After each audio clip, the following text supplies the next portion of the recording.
Today, the greatest risk of global catastrophe doesn't look like this. Instead, it looks like this. If anything kills over 10 million people in the next few decades, it's most likely to be a highly infectious virus rather than a war. Not missiles, but microbes. Now, part of the reason for this is that we have invested a huge amount in nuclear deterrence. But we've actually invested very little in a system to stop an epidemic. We're not ready for the next epidemic. Failure to prepare could allow the next epidemic to be dramatically more devastating than Ebola.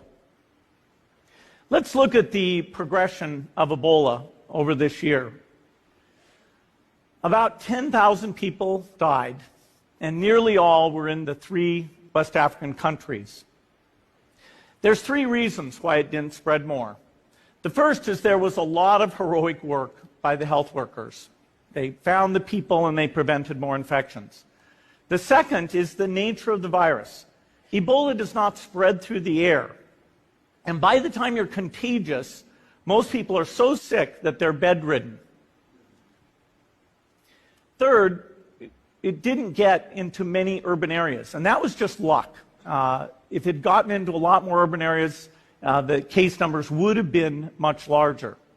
So next time, we might not be so lucky. You can have a virus where people feel well enough while they're infectious that they get on a plane or they go to a market. The source of the virus could be a natural epidemic like Ebola, or it could be bioterrorism.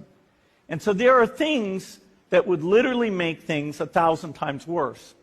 In fact, let's look at a model of a virus spread through the air like the Spanish flu back in 1918. So here's what would happen.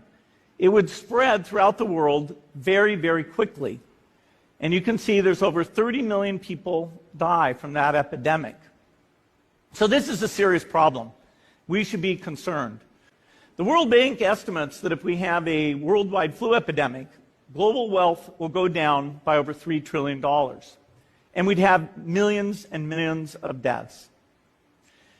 These investments offer significant benefits beyond just being ready for the epidemic.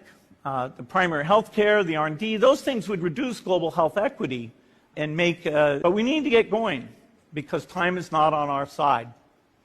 In fact, if there's one positive thing that can come out of the Ebola epidemic, it's that it can serve as an early warning, a wake-up call to get ready. If we start now, we can be ready for the next epidemic. Thank you.